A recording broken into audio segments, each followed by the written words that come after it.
Delta பகுதிகளில் அறுவடைக்கு தயாராக இருந்த சம்பா பயிர்கள் பருவம் தவறி பெய்த மழையால் நீரில் மூழ்கிய நிலையில் 22% வரை ஈரப்பதமுள்ள நெல்லை விவசாயிகளிடமிருந்து கொள்முதல் செய்ய அனுமதி வழங்க கோரி பிரதமர் நரேந்திர மோடிக்கு முதலமைச்சர் மு க ஸ்டாலின் கடிதம் எழுதியுள்ளார். தமிழ்நாடு அரசு மேற்கொண்ட பல்வேறு நடவடிக்கைகளால் நெல் சாகுபடி பரப்பு அதிகரித்துள்ளது. குறுவை பருவத்தில் 4.19 லட்சம் ஹெக்டேர் பரப்பளவில் சாகுபடி செய்து சாதனை நிகழ்த்தப்பட்டிருப்பதாக பிரதமர் நரேந்திர மோடிக்கு முதலமைச்சர் மு க ஸ்டாலின் எழுதியிருக்கக்கூடிய கடிதத்தில் சுட்டிக்காட்டியுள்ளார். பிப்ரவரி மாதத்தில் நெல் அறுவடை செய்ய தயாராக இருந்த நேரத்தில் துரதிருஷ்டவசமாக தஞ்சாவூர், திருவாரூர், நாகை, மயிலாடுதுறை மற்றும் புதுக்கோட்டை மாவட்டங்களில் பெய்த பருவம் தவறிய மழையால் சுமார் 1 லட்சம் ஹெக்டேர் பரப்பளவிலான நெற்பயிர்கள் நீரில் மூழ்கி உள்ளதாக ஆரம்ப மதிப்பீட்டின்படி தெரிய வந்திருப்பதாக கூறியுள்ளார். வயல்களில் தேங்கியுள்ள தண்ணீரை வெளியேற்றி அறுவடை பணியை மீண்டும் தொடங்கிட தேவையான அனைத்து முயற்சிகளையும் எடுத்து வரக்கூடிய நிலையில் தொடர்ந்து பலத்த மழை பெய்வதால் அறுவடை செய்யப்பட்ட தானியத்தில் ஈரப்பத அளவு மிக அதிகமாக இருக்கும் என்று விவசாயிகள் கவலையில் ஆழ்ந்திருப்பதாக அந்த கடிதத்தில் முதலமைச்சர் குறிப்பிட்டுள்ளார். பருவம் தவறிய இந்த மழையின் தற்போதைய சூழ்நிலையில் கொள்முதல் செய்யப்படக்கூடிய நெல்லின் ஈரப்பதத்தில் தளர்வு தேவைப்படுவதாகவும் அதன் மூலமாக நெல் கொள்முதல் பணிகளை சீராக செய்து முடிக்க இயலும் என்றும் அவர் கூறியுள்ளார். எனவே தமிழ்நாடு நுகர்பொருள் வாணிபக் கழகம் 22% வரை ஈரப்பதமுள்ள நெல்லை விவசாயிகளிடமிருந்து கொள்முதல் செய்ய அனுமதிக்கவும், முதிர்ச்சியடையாத சுருங்கிய நெல்லின் குறைந்தபட்ச வரம்பை 3% 5% வரை தளர்த்த வேண்டும் என்றும் அவர் கேட்டுக் கொண்டுள்ளார். இதேபோன்று சேதமடைந்த, நிறமாற்றம் மற்றும் முளைத்த நெல்லை 5% 7% வரை தளர்த்தவும், தேவையான மதிப்பை இந்த சம்பா பயிருக்கு குறைக்கவும் உரிய உத்தரவுகளை பிறப்பிக்குமாறு பிரதமர் நரேந்திர மோடியை முதலமைச்சர் மு க ஸ்டாலின் கேட்டுக் கொண்டுள்ளார். தஞ்சாவூர் மாவட்டத்தில் மழையின் காரணமாக பாதிக்கப்பட்ட சம்பா பயிர்களை அமைச்சர் சக்கரபாணி நேரில் சென்று ஆய்வு செய்தார். தஞ்சாவூர் மாவட்டத்தில் திருவோணம், ஒரத்தநாடு, பேராவூரணி, பட்டுக்கோட்டை உள்ளிட்ட பகுதிகளில் பெய்த மழையால் தாழ்வான பகுதிகளில் உள்ள வயல்களில் தண்ணீர் தேங்கியது. இதனால் சம்பா நெற்கதிர்கள் விளைநிலங்களில் வேரோடு சாய்ந்து சேதமடைந்தன. தொடர்பாக கணக்கெடுப்பு பணியை மேற்கொண்ட வேளாண் துறை அதிகாரிகள் சம்பா பயிர்கள் சுமார் 41,000 ஏக்கரிலும், உளுந்து 1,600 ஏக்கரிலும், நிலக்கடலை 1,200 ஏக்கரிலும் பாதிக்கப்பட்டிருப்பதாக தெரிவித்துள்ளனர். இந்நிலையில் மழையால் பாதிக்கப்பட்ட பயிர்களை உணவுத்துறை அமைச்சர் சக்கரபாணி நேரில் ஆய்வு மேற்கொண்டு வருகிறார். அம்மாப்பேட்டை அருகே மகிமாலை, உக்கடை பகுதிகளில் ஆய்வு செய்த அமைச்சர் விவசாயிகளுக்கு தேவையான உரிய நிவாரண நடவடிக்கைகள் மேற்கொள்ளப்படும் என்றும் கூறியுள்ளார்.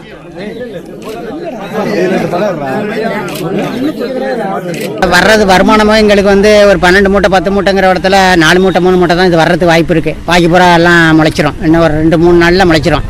அந்த கண்டிஷன்ல இருக்கிறதுனால எங்களுக்கு அரசாங்கத்தில் இதுக்கு தகுந்த ஒரு 22% மேலே தாக்கி அந்த நெல்லை எடுக்க சொன்னதான் அந்த 2 மூட்டை 3 மூட்டையை நாங்கள் போட முடியும். இல்லை அப்படின்னா அதுக்கும் எங்களுக்கு ரொம்ப லாஸ்ட்டு தான் அது.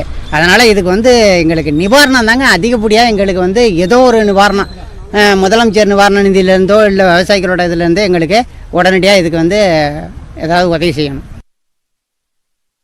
நெல் மட்டும் இல்லை, நிலக்கடலை, அதே மாதிரி உளுந்து எல்லாம் பாதிக்கப்பட்டிருக்கிறது. அதனால மற்ற பயிர்கள் எந்த பயிர்கள் பாதிக்கப்பட்டிருந்தாலும் அதை அறிந்து வர சொல்லியிருக்கார்கள். நாளைக்கு மாண்புமிகு முதலமைச்சர் தலைமையில் காலையில் இது சம்பந்தமாக கூட்டம் சென்னையில் நடைபெற கோட்டையில் அந்த நேரத்திலே மாண்புமிகு முதலமைச்சர் அவர்கள் எவ்வளவு இழப்பீட்டுத் தொகை என்பதை அறிவிப்பார். நாகப்பட்டினம் மாவட்டம் வடுகச்சேரி, ஆலங்குடி, மூங்கில்குடி, செம்பியன், மாதேவி உள்ளிட்ட இடங்களில் சுமார் 5,000 ஏக்கர் நிலப்பரப்பில் சம்பா சாகுபடி செய்யப்பட்டுள்ளது. 10 நாட்களில் அறுவடை செய்ய தயாராக இருந்த பயிர்கள் கடந்த 4 நாட்களாக பெய்த கனமழையால் நீரில் மூழ்கி அழுகின. இதுவரை அதிகாரிகள் பார்வையிடாத நிலையில் உரிய இழப்பீடு வழங்க வேண்டும் என்று விவசாயிகள் கோரிக்கை விடுத்துள்ளனர். நெல் மணிகள் சுத்தமாக அறுவடை 10% தான் முடிஞ்சிருக்கு, 90% பாதிக்கப்பட்டிருக்கு. இந்த மழை பெய்ததுனால தண்ணி வடியாமல் விதைகள் எல்லாமே நெல் மணிகள் முழுவதும் பாதிக்கப்பட்டு முளைத்து விட்டது. அதனால் இன்னும் தண்ணி வடியாத சூழ்நிலையில் உளுந்து பயிர் தெளித்ததும் பாதிக்கப்பட்டிருக்கு. ஒரு ஏக்கர் விவசாயிகள் 25,000 ரூபா செலவு பண்ணியிருக்கோம். செலவு பண்ண விதை நெல்லை கூட அறுத்து எங்களால் கடன் கட்ட முடியாத சூழ்நிலையில் நாங்கள் இருக்கோம். நாகப்பட்டினம் மாவட்டத்தை வச்சு இது வரைக்கும் எந்த விவசாயம், எந்த வேளாண் துறை பண்ணல, ஒரு அக்ரிகல்ச்சர் யார் இது வரைக்கும் எதுவுமே கேட்டதில்லைங்க, எதுவுமே செய்யலை. எங்களுக்கு பாதிப்பு எல்லாமே கம்ப்ளீட்டாக 1000 ஏக்கரில் எல்லாமே போயிட்டு. இன்றைக்கெல்லாம் தேரம் தான் ஒரு 10-15 தான் தேரும். அதுவும் எப்படி இருக்க போகிறாங்கன்னு தெரியல. இந்த போகிறதுக்கு பாதை இருந்தால் தான் அதுவும் கையில் தேரும், இல்லாட்டி அதுவும் வராது.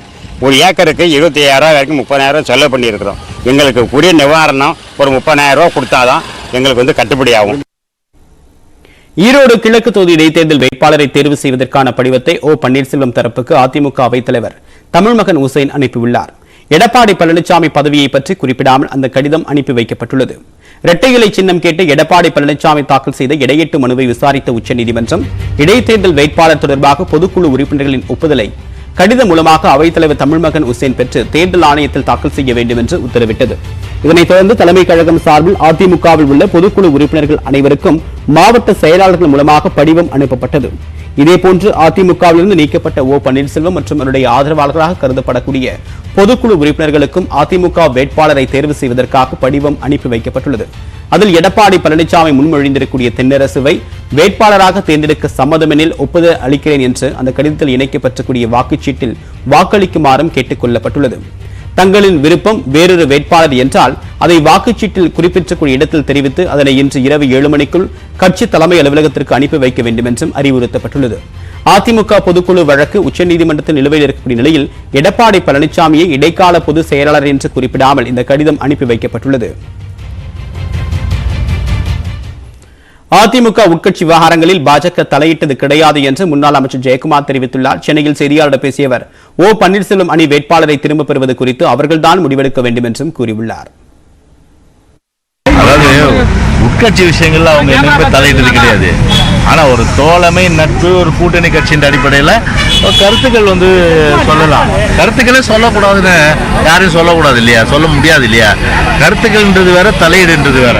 பன்னீர்செல்வம் ஆதரவு பிரச்சாரம் மேற்கொண்டா நீங்க அனுமதிப்பீங்களா? ஈரோடு கிழக்கு தொகுதியில இரட்டை வேட்பாளர் ஆதரவு 7ஆம் தேதி ஃபைனல் இருக்கு.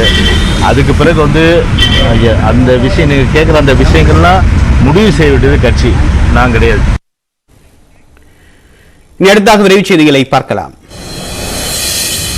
அதானி குழுமம் பற்றி அமெரிக்க நிறுவனமான ஹிண்டன்பர்க் அறிக்கை வெளியிட்டதால் அதானி குழுமத்துக்கு ஏற்பட்ட பிரச்சினை என்பது தனிப்பட்ட ஒரு நிறுவனத்தின் பிரச்சினைதான் என்றும் இந்தியா மீதான தாக்குதல் இல்லை என்றும் நிதியமைச்சர் நிர்மலா சீதாராமன் தெரிவித்துள்ளார். இந்தியாவின் மீது வெளிநாட்டினர் நம்பிக்கை வைத்திருப்பதால் முதலீடுகள் அதிகம் செய்து வருவதாகவும் கடந்த சில நாட்களாக இந்தியாவின் வெளிநாட்டு பண கையிருப்பு $8 பில்லியன் அதிகரித்துள்ளதாகவும் அவர் தெரிவித்துள்ளார். அதானி குழும பங்குகள் சரிவை சந்தித்து வருவதால் இந்திய பொருளாதாரத்தில் அது எந்த தாக்கத்தையும் ஏற்படுத்தாது என்றும் நிர்மலா சீதாராமன் தெரிவித்துள்ளார்.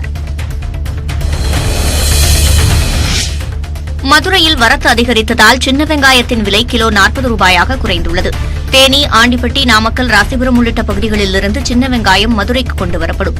தற்போது சின்ன வெங்காயத்தின் வரத்து அதிகரித்ததால் கடந்த வாரம் கிலோ $80 முதல் ₹100 வரையில் விற்பனை செய்யப்பட்ட 1 கிலோ சின்ன வெங்காயம் தற்போது ₹40 விற்பனையாகிறது. இதேபோன்று பெரிய வெங்காயத்தின் விலை ₹40 ₹25 குறைந்துள்ளது. எல்லா பக்கமும் சீசன் ஆரம்பிச்சிருச்சு.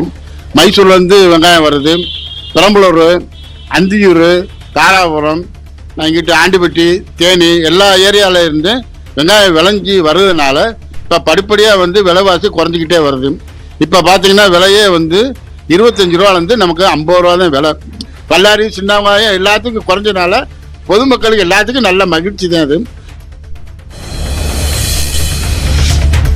இலங்கையிலிருந்து கள்ளத்தோணியில் வந்த நபர் நாகை மாவட்டம் கீழையூர் கடற்கரை அருகே கைது செய்யப்பட்டார். கீழையூரை அடுத்த வெள்ளப்பள்ளம் கிராமத்திற்குள் நேற்றிரவு ஒருவர் நுழைந்துள்ளார். உடனடியாக அப்பகுதி மீனவர்கள் அளித்த தகவலின் அடிப்படையில் கடலோர காவல் குழும போலீசார் அங்கு விரைந்து அவரிடம் விசாரணை மேற்கொண்டனர். இதில் அந்த நபர் இலங்கை யாழ்ப்பாணத்தைச் சேர்ந்த மோகனராஜா என்பதும் கடும் பொருளாதார நெருக்கடியில் வாழ வழியின்றி அகதியாக கள்ளத்தோணியில் வந்ததும் தெரியவந்தது. தொடர்ந்து மோகனராஜாவை கைது செய்த போலீசார் அவரை நாகை கடலோர காவல் குழும காவல் நிலையத்துக்கு அழைத்துச் சென்று விசாரணை மேற்கொண்டு வருகின்றனர். திருச்சி மாவட்டம் ஸ்ரீரங்கத்தில் சமயபுரம் மாரியம்மனுக்கு ரங்கநாதர் சீர்வரிசை கொடுக்கும் நிகழ்வு வெகு விமர்சையாக நடைபெற்றது. ஆண்டுதோறும் தைப்பூச நாளில் ஸ்ரீரங்கம் கொள்ளிடம் ஆற்றுக்கு தீர்த்தவாரி காண வரும் மாரியம்மனுக்கு ஸ்ரீரங்கம் ரங்கநாதர் கோவிலிலிருந்து மாலை, சந்தனம், பட்டு வஸ்திரம் உள்ளிட்ட மங்களப் பொருட்கள் சீர்வரிசையாக வழங்கப்படும். அந்த வகையில் இந்த ஆண்டு சமயபுரம் கோவிலிலிருந்து உற்சவ அம்மன் கண்ணாடி பல்லக்கில் புறப்பட்டு வழிநடை உபயங்கள் கண்டருளியபடி ஸ்ரீரங்கம் கொள்ளிடம் ஆற்றுக்கு வருகை தந்தார். ஆற்றுக்குள் அமைக்கப்பட்டிருக்கும் அலங்கார பந்தலுக்கு அம்மன் வந்து சேர்ந்தவுடன் அவருக்கு தீர்த்தவாரி மற்றும் சிறப்பு பூஜைகள் நடைபெற்றன. தொடர்ந்து ஸ்ரீரங்கம் ரங்கநாதர் கோவில் சீர்வரிசை அம்மனுக்கு சமர்ப்பிக்கப்பட்டது.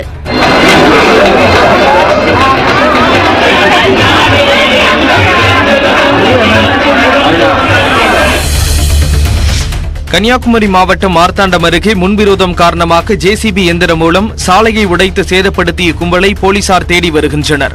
செருவாறுவிலை பகுதியைச் சேர்ந்த பால்ராஜ் என்பவருக்கும் ஜஸ்டின்ராஜ் என்பவருக்கும் பணம் கொடுக்கல் வாங்கல் விவகாரத்தில் முன்பகை இருந்து வந்தது. இதில் பால்ராஜை பழிவாங்கும் நோக்கில் 15 பேர் கொண்ட கும்பலுடன் சென்ற ஜஸ்டின்ராஜ் ஜேசிபி எந்திரத்தின் மூலம் பால்ராஜின் வீட்டிற்கு செல்லும் சாலையை உடைத்து சேதப்படுத்தினார். சம்பவத்தை தட்டி கேட்ட பெண் கவுன்சிலர் மேரியையும் அந்த கும்பல் தாக்கியதாக தெரிகிறது.